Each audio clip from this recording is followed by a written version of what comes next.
Hello दोस्तों, welcome करता हूं आप सभी का एक बार फिर से। आप देख रहे हैं वासिम्पल, मैं आपके साथ सैयद शमशाद हुसैन। लेटेस्ट जो वैकेंसी है वो हम आप सबों के बीच लेकर आए हैं। आपको बता दें, असिस्टेंट लोको पायलट के 5,696 पदों पर वैकेंसी निकाली गई है। क्राइटेरिया क्या रहेगा, एजुकेशन क्वालिफिकेशन की बात करें तो वो क्या रहेगा, आवेदन का शुल्क क्या रहेगा, उम्र सीमा क्या रहेगा, शैक्षणिक योग्यता, वेतनमान क्या रहेगा, आवेदन कब से कब तक किए जाएंगे, सब कुछ बताएंगे विस्तार से। इस वीडियो के अंत तक बने रहिए। तो समझने के लिए हम चलते हैं पीसी स्क्रीन पर और जानते हैं पूरी जानकारी असिस्टेंट लोको पायलट के जो 5,696 पद पर जो वैकेंसी आई है उसके बारे में विस्तार से। आइए सीखते हैं। इससे पहले कि आपने अभी तक हमारे चैनल को सब्सक्राइब नहीं किया तो सब्सक्राइब कर लीजिए। यहाँ पर गवर्नमेंट की जो भी स्कीम होती है और जो भी यहाँ पर वैकेंसी होती है वो सभी जानकारी हम आपको प्रोवाइड कराते हैं। तो आइए जानते हैं। सब आ चुके हैं अपने पीसी स्क्रीन पर। थोड़ा सा वीडियो डिले है, इसके लिए क्षमा चाहता हूँ। ठीक है। भारत सरकार रेल मंत्रालय रेलवे भर्ती बोर्ड्स विस्तृत केंद्रीय रोजगार सूचना की तरफ से ये जो नोटिफिकेशन आया है, पहले नोटिफिकेशन में मेन पॉइंट जो है वो जानेंगे, उसके बाद ऑनलाइन कैसे करना है वो हम जानेंगे। ठीक है।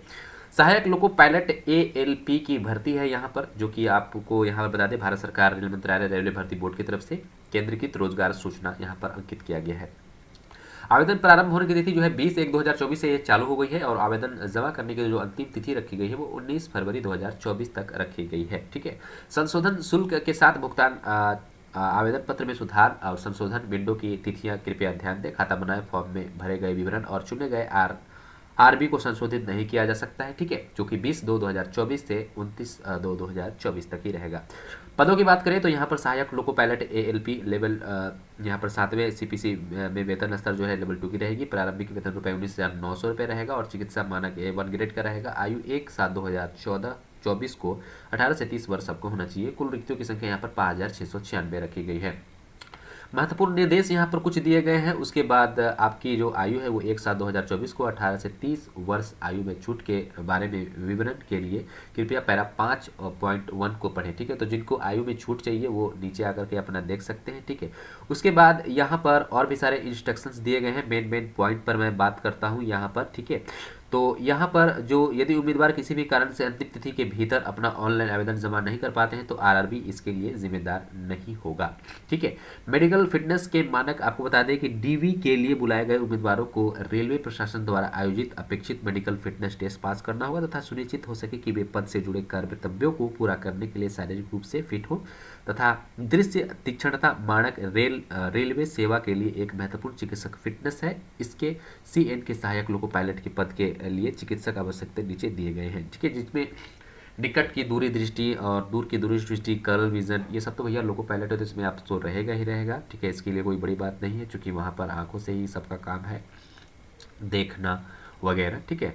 नागरिकता की बात करें तो एक उम्मीदवार को या तो होना चाहिए भारत का नागरिक या नेपाल का नागरिक या भूटान का व्यक्तित्व जो कि सब्जेक्ट ऑफ भूटान या फिर एक तिब्बती शरणार्थी जो भारत में स्थायी रूप से बसने के इरादे से 1/1/1962 से पहले आया हुआ था। ठीक है। आयु सीमा की बात करें तो 1/7/2024 को 18 से 30 वर्ष नीचे गई तालिका में आपका मौजूद है। ठीक है। और यहाँ पर जो छूट की बात कही गई है EWS 3 वर्ष आयु से सेवा की अवधि घटाने के बाद और OBC के लिए 6 वर्ष आयु सेवा अवधि घटाने के बाद और SC/ST के लिए 8 वर्ष आयु सेवा अवधि घटाने के बाद UREWS 40 साल की उम्र और OBC NCL वे अभ्यर्थी जो रेलवे ग्रुप C और ग्रुप D के रेलवे के स्टाफ न्यूनतम 3 साल की सेवा में 7/7/73 या अलग अलग समय न्यूनतम 3 साल की सेवा से सेवारत हो उनके लिए ये वाला दिया गया है। ठीक है। बाकी आप नीचे आएंगे तो उम्मीदवार की जन्म तिथि नीचे दी गई है तथा तिथियों के बीच होनी चाहिए जो कि यहाँ पर बताया गया है आपको, जो कि UREWS के लिए 2/7/1994 और इससे पहले नहीं, OBC NCL के लिए 2/7/1991 इससे पहले नहीं, SC/ST के लिए 2/7/1989 इससे पहले के नहीं, सभी उम्मीदवार 1/7/2006।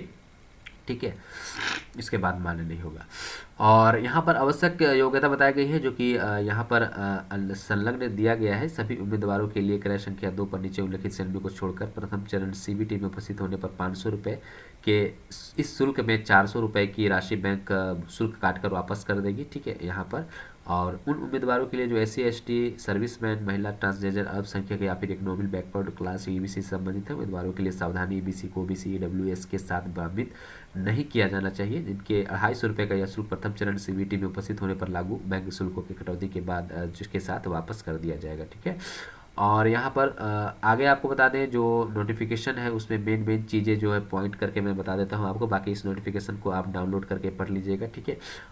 इसको आराम से पढ़ लीजिएगा, पूरा समझ लीजिएगा। अब इतना मैं बताने लगूँ, आपको समझाने लगूँ तो वीडियो बहुत ज़्यादा लंबा हो जाएगा यहाँ पर, ठीक है। यहाँ पर आपका पद का नाम दिया गया है, ठीक है। उसके बाद वेतन दिया गया है, उसके बाद यहाँ पर सारे जो न्यूनतम शैक्षणिक योग्यता है वो बताया गया है यहाँ पर। तो क्या क्या आपको शैक्षणिक योग्यता रहना चाहिए वो भी आप अपना देख लीजिएगा। बाकी जोन वाइज यहाँ पर बांटा गया है कि अहमदाबाद में जो WR जोन है उसमें UR की सीट कितना है, ठीक है। और अजमेर में जो नॉर्थ वेस्टर्न रेलवे है उसकी UR की सीट कितना है, SC के लिए सीट कितना है, टोटल सीट कितना है, यहाँ पर सारे जगहों का यहाँ पर जो है मेंशन कर दिया गया है। बाकी कुछ फॉर्म है जो जिसका बाद में आपको ज़रूरत पड़ता है, ये सारे भी यहाँ पर अपलोड कर दिए गए हैं ताकि आप ज़रूरत के हिसाब से उसको अपलोड कर सकें, ठीक है। बाकी आपको ये जो वेबसाइट है मैं दिखा दे रहा हूँ, railway requirement board, ministry of railway, government of India की तरफ से।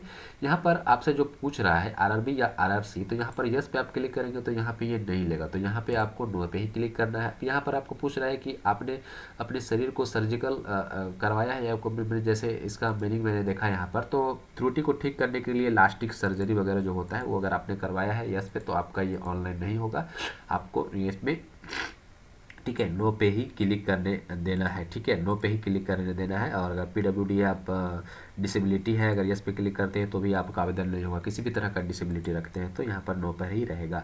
उसके बाद यहाँ पर नेशनलिटी आपसे पूछा गया है, तो यहाँ पर इंडिया आप सेलेक्ट कर लेंगे। फुल नेम यहाँ पर डालेंगे, रीटैप अपना फुल नेम डालेंगे। Have you change your name, तो यहाँ पर नो पे क्लिक करेंगे। डेट ऑफ बर्थ यहाँ पर डालेंगे, डेट ऑफ बर्थ को एक बार फिर से डालेंगे। अपनी जेंडर यहाँ से सेलेक्ट करेंगे, उसके बाद रीसेलेक्ट करेंगे। फादर्स का नाम डालेंगे, फादर का नाम एक बार फिर से डालेंगे। मोबाइल मदर का नाम डालेंगे, माँ का नाम एक बार फिर से डालेंगे। आधार वेरिफिकेशन कर लेंगे, ठीक है। आधार वेरिफिकेशन के बाद अपना ईमेल आईडी डालेंगे, उसको वेरीफाई कर लेंगे OTP डाल के। मोबाइल नंबर डालेंगे, उसको वेरीफाई कर लेंगे OTP डाल के।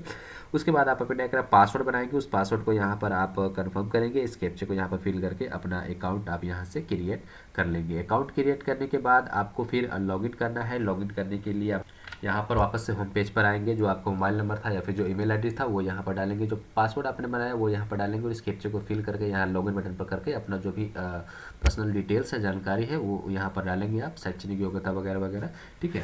तो बस शॉर्ट में बना दिया ये वीडियो। बाकी आप किसी भी तरह का कुछ पूछना चाहते हैं या कुछ मन में सवाल है तो आप नीचे कमेंट कर सेक्शन में माध्यम से पूछ सकते हैं। वैसे जो इस तरह का वैकेंसी है उस पर आप वीडियो आगे चाहते हैं नहीं चाहते हैं वो नीचे कमेंट में ज़रूर बताएं। अगर चाहते हैं डिटेल से एकदम कि आप बराबर वैकेंसी का वीडियो जो है डालते रहिए, ठीक है, और लाइव प्रूफ के साथ ऑनलाइन करके भी दिखाया कीजिए, तो आप नीचे कमेंट सेक्शन में कमेंट करिएगा। कुछ ज़्यादा लोग इंटरेस्टिंग हुए तो मैं इस पर और लगातार वीडियो बनाते रहूँगा, वरना इस टॉपिक को फिर क्लोज कर दूँगा, सिर्फ गवर्नमेंट योजना को ये बताऊँगा आपको, ठीक है। बहुत बहुत धन्यवाद, शुक्रिया।